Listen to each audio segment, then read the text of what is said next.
guys, and welcome back to my garden. So today we're going to talk about some of the mistakes I've made as a travel CNA and things to bring along the way. So first we will cover the things to bring. I would say pack light. I cannot stress this enough. Pack light, pack light, pack light. I overdo it every time, and I always feel it in the end. As a travel CNA, you will be traveling from state to state. You're constantly going through airport. Uh,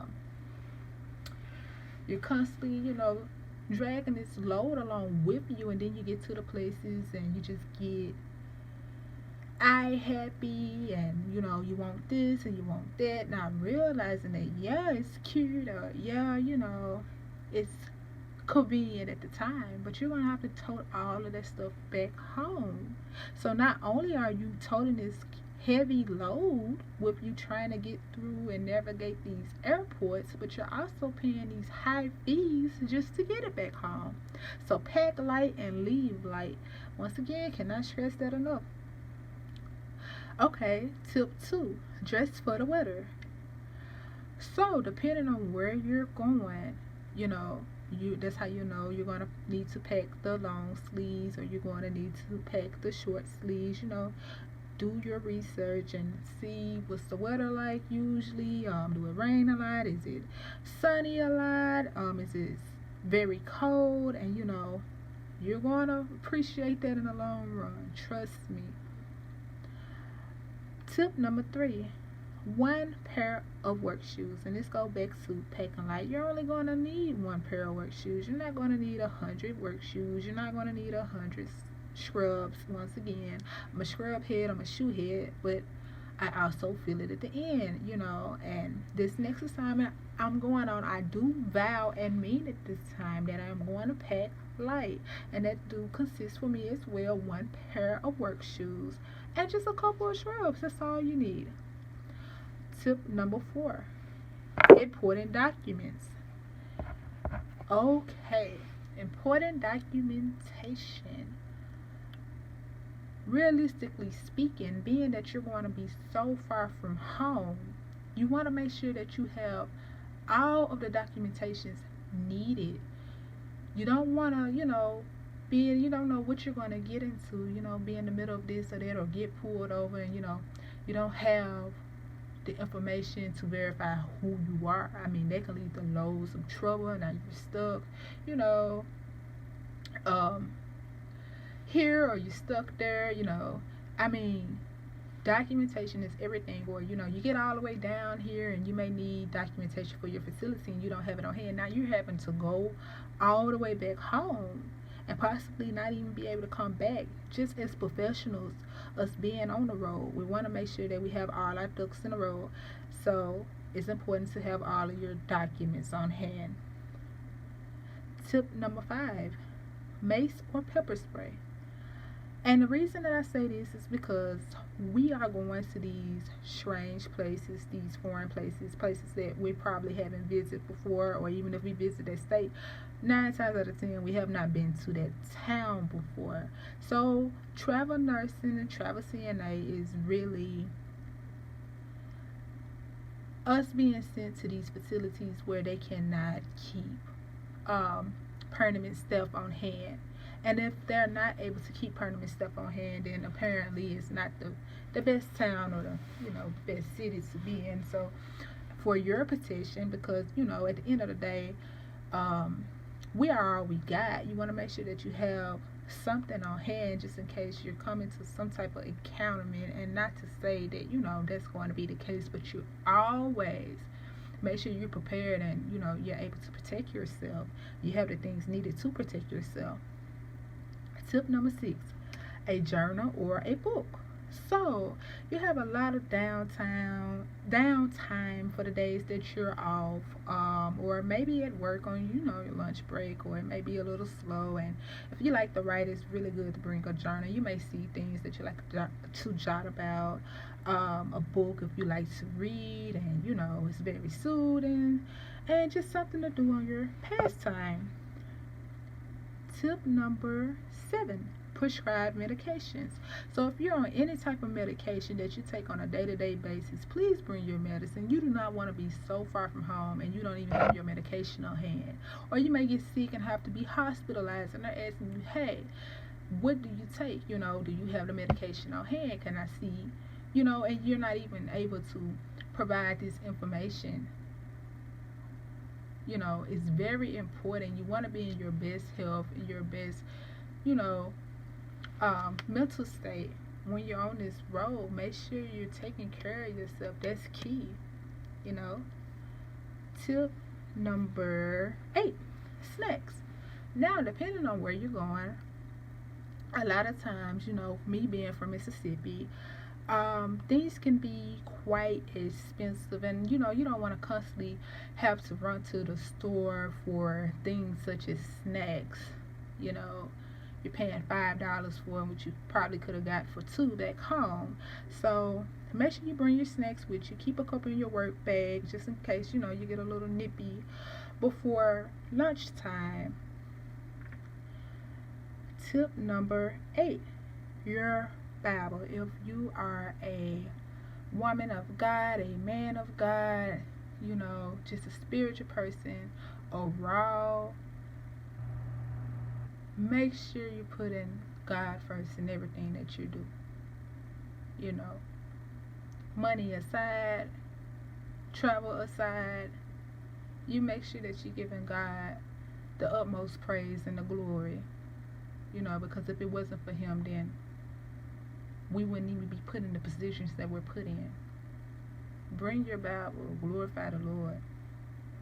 Alright, guys, now we're going to move on to the mistakes I personally made as a travel CNA, and I think they're very common with you going in and really only having the knowledge that the recruiter's giving you a lot of times. So these are the mistakes that I made as a travel CNA, even with companies. So, mistake number 1. Do not jump on the first thing clicking, guys. Don't jump on the first thing clicking. So, by that I mean you decide that you want to become a travel CNA and your source of becoming a travel CNA is joining a travel CNA group on Facebook. And so you go on the page, you get accepted, and you see the first ad, oh, you're going to make $1,500, and you're going to work these wonderful hours, and this and that, and da-da-da, and then boom, you're automatically sold. Come on, guys. Come on. There are hundreds upon hundreds of travel agencies out there. Do not put all your eggs in one basket. You can write that one down and have it to the side and continue to scroll and see what else they have. And from there, you're going to choose what best fit you. But you just jump onto this assignment and you're making, I'm just throwing numbers out there, $14 an hour. And then you get to work and you find out, oh, hey, I'm with such and such, and I'm making $22 an hour. Now look at how you just cheated yourself, because you're jumping on the first thing. Your eyes, you done went number crazy, and do your research on it. Check everything out. Always weigh your options, because you are worth that.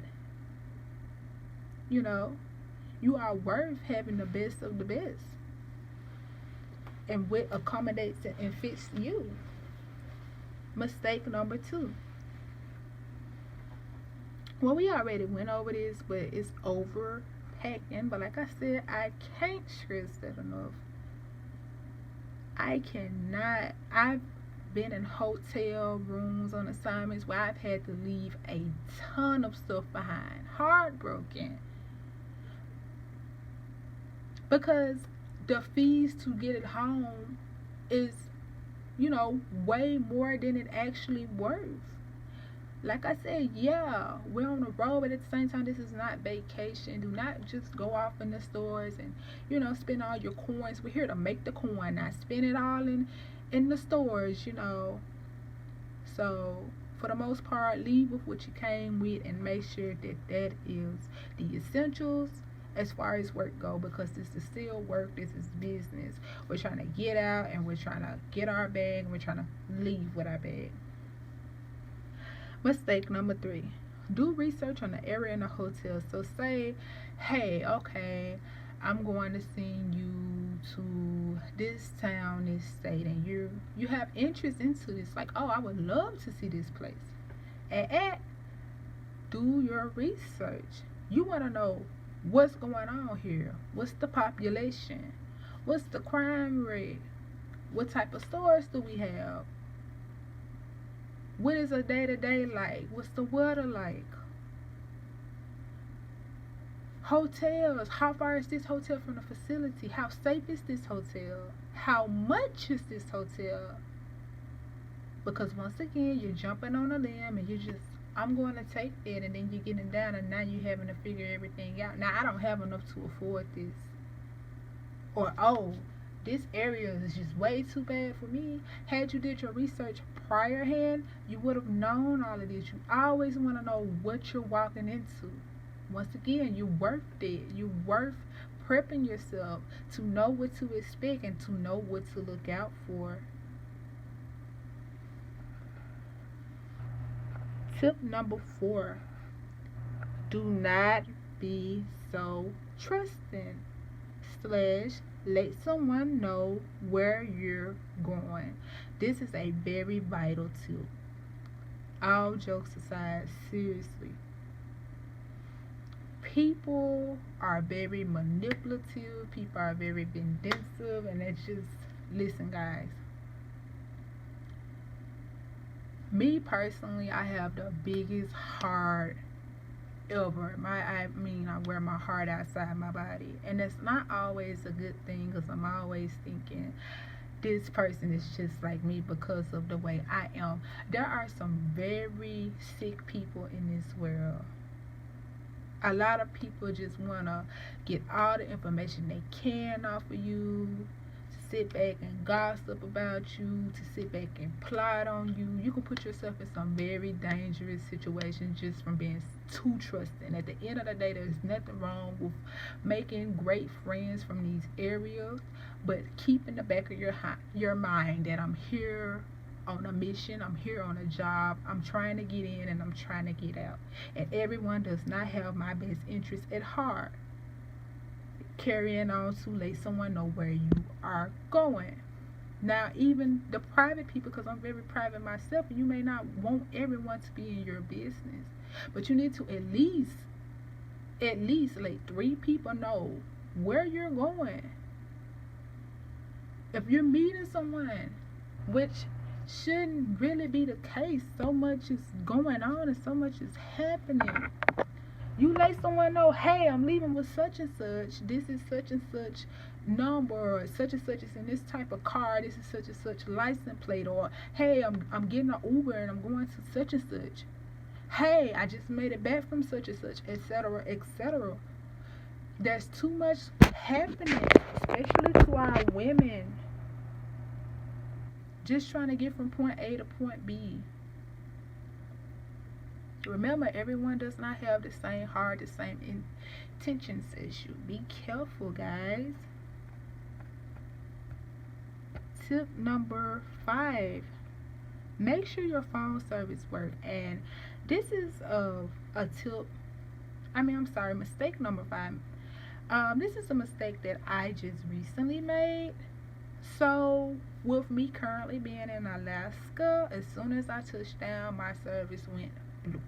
I have no service here, and I'm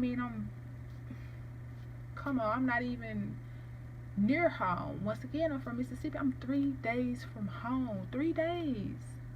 And the only time that I can get in contact with someone is through Visa Wi-Fi. That is not safe. That is not okay. So you always make sure that the phone service that you have is going to work wherever you're going. Your phone is vital.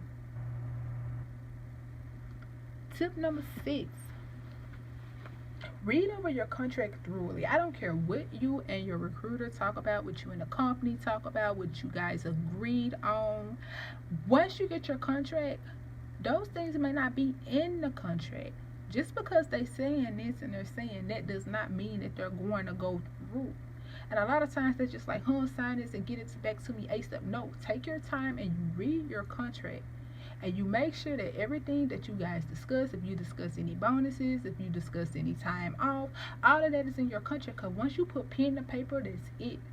And that's on you, because you signed off on this saying that you read that you'd agreed with everything in the contract. Make sure nothing extra is thrown that you guys didn't talk about. It's very vital to read over your contract.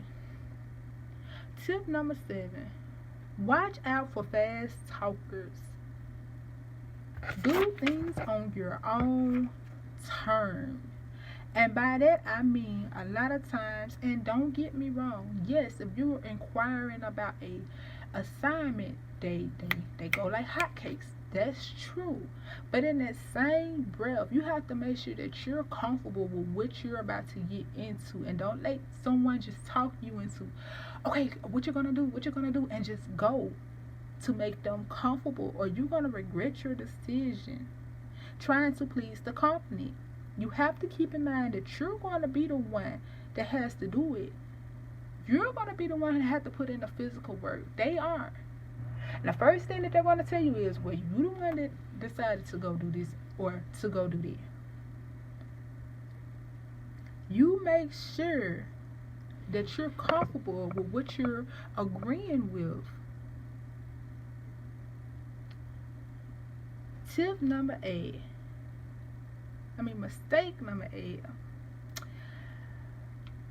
Do not do anything outside of your scope of practice. And believe it or not, there are a lot of crooked people working within facilities, and a lot of times they are short on nurses and they're short on aides, and they'll ask you to do things that you weren't trained to do.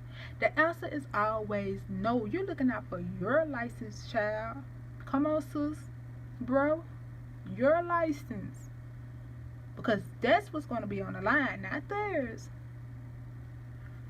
Only do things within your scope of practice.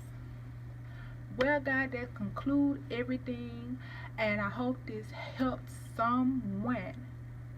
Remember, you are beautiful. Peace, love, bloom. I love you. Until our next video. Like, subscribe, and click the notification bell to be notified every time I submit a video, guys. Later.